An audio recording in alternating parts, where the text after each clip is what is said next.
بہت سے تھوڑے ایسے لوگ تھے جو صحیح حالات سے بخوبی واقف تھے، مگر یا تو حر کی طرح کسی مغالطے میں تھے اور حکم حاکم سمجھ کر ڈیوٹی پر آ گئے تھے، مگر یقین تھا کہ خون خرابے تک نوبت نہیں آئے گی، کوئی راہ نکل ہی آئے گی، کچھ سمجھوتا ہو جائے گا، حسین قائل ہو جائیں گے، کچھ یزید کی طرف سے مروت اور رعایت ہوگی۔ یہ نہیں جیسے لوگوں کے منہ سے نکل رہی تھی، مگر اس کی پیش بندی ضرور تھی۔ اس لیے ابن سعد نے امام کی بات کاٹ کر کہا، یا حسین ابن علی، آپ ہمیں بے وقوف نہ سمجھیے، ہم ان باتوں میں آنے والے نہیں ہیں، آپ خلیفہ وقت کے خلاف بغاوت کر رہے ہیں، آپ بیعت کر لیجئے، بات ختم ہو جائے گی۔ اگر جیسا کہ تم کہتے ہو تم بے وقوف نہیں ہو تو اپنی عقل مندی کا ثبوت دو اور صاف کہو کہ بات ختم نہیں ہوگی، جب تک میں زندہ ہوں بات چلتی ہی رہے گی۔ امام علی مقام نے مخاطب ہو کر کہا، ہم آپ سے قسم کھا کر وعدہ کرتے ہیں، اگر آپ بیعت کر لیں تو ہم آپ کو عزت سے کوفے کے حاکم کے پاس لے جائیں گے کہ یہ حکم ہم کو ملا ہے، ہمیں آپ کو ختم کرنے کا کوئی حکم نہیں ہے، یا تو تم چھوٹے ہو یا تم اپنے آقا کے ساتھ نمک حرامی کر رہے ہو، کیونکہ اگر ہمیں قتل کرنے کا حکم نہیں تو پھر ہم پر پانی کیوں بند کیا ہے؟ رہی عزت کے ساتھ کوفہ لے جانے کی بات تو یہ بھی تمہیں معلوم ہوگا کہ پھر عزت سے ہمیں یزید کے دربار میں بھیج دیں گے۔ ہاں ہاں، اور آپ کا بال بیکا نہیں ہوگا، کوئی اور بولا، اگر آپ صلح و آشتی کے ساتھ خود کو ہمارے حوالے کر دیں تو آپ کی جان کو کوئی خطرہ نہیں۔ امام علی مقام نے سر کو اٹھا کے کہا، میں خدا کے علاوہ خود کو کسی کے حوالے نہ کروں گا، میں جھوٹ پر سچ کو ترجیح دیتا ہوں اور ضمیر فروشی سے موت کو بہتر جانتا ہوں۔ میں تمہارے بادشاہ کو اس قابل نہیں سمجھتا کہ اس کے ہاتھ پر بیعت کروں۔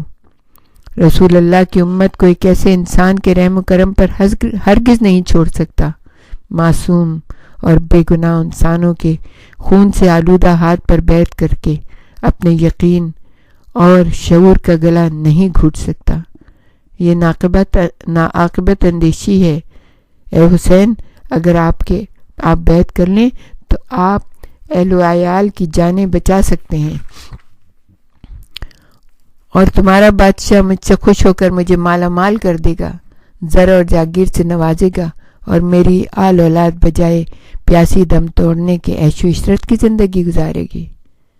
اس میں کیا شک ہے؟ کوئی بولا، ہمارا آقا سخی اور دریا دل ہے، مگر وہ جو مجھے اس قدر نعمتیں دینے کا وعدہ کرتا ہے، اس کے عوض میں وہ مجھ سے کیا لے گا؟ کچھ نہیں، دوستی اور آپ کی خوشنودی۔ اس جواب کے بعد بھی کیا تمہیں دعویٰ ہے کہ تم احمق نہیں ہو؟ میری دوستی اور خوشنودی کے لیے وہ میرے قتل کا سامان کر رہا ہے، کتنی مضحک کا خیز بات ہے۔ یہ کیوں نہیں کہتے کہ اسے میری بیعت کے لیے کی اس لیے ضرورت ہے کہ وہ غاصب اور مکار ہے، فریبی اور دروغ گو ہے، اسلام کا ہر اصول پیروں تلے مسل کر داد عیش دینے کے لیے انسانوں کی زندگی اجیرن کر چکا ہے۔ وہ یہ بھی جانتا ہے کہ اس نے تلوار اور لشکر کے زور سے لوگوں کے منہ بند کر دیے ہیں، زبردستی ان کے سر اپنے قدموں پر جھکا دیے ہیں، مگر قوم کی خودداری اگر بیدار ہو گئی اور انہیں پوری طرح یہ احساس ہو گیا کہ ان کے حقوق سلب ہو گئے تو وہ اس کا تختہ الٹ دیں گے۔ اسے ڈر ہے کہ یہ جذبہ ان میں مجھے دیکھ کر پیدا ہوگا، کیونکہ میں رسول خدا کا نواسا ہوں اور اس کی شہنشائیت کو میں اسلام کی توہین سمجھتا ہوں۔ کچھ لوگ ہیں جو میرے ہم خیال ہیں، میرے اصولوں کی قدر کرتے ہیں، وہ آج پیس دیے گئے ہیں، خاک میں ملا دیے گئے ہیں، کل یہ مٹھی بھر خاک آندھی بن جائے گی تو تمہارے آقا کا تخت و تاج خطرے میں پڑ سکتا ہے۔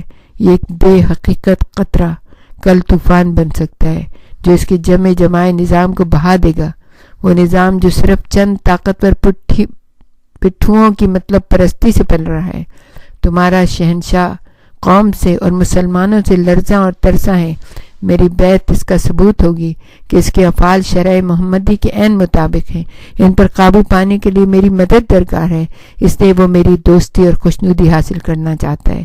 پھر جن لوگوں کے دلوں میں شبہ ہیں وہ مٹ جائیں گے اور وہ سچے دل سے اسے اپنا خلیفہ مان لیں گے، آنکھیں بند کر کے بیعت کر لیں گے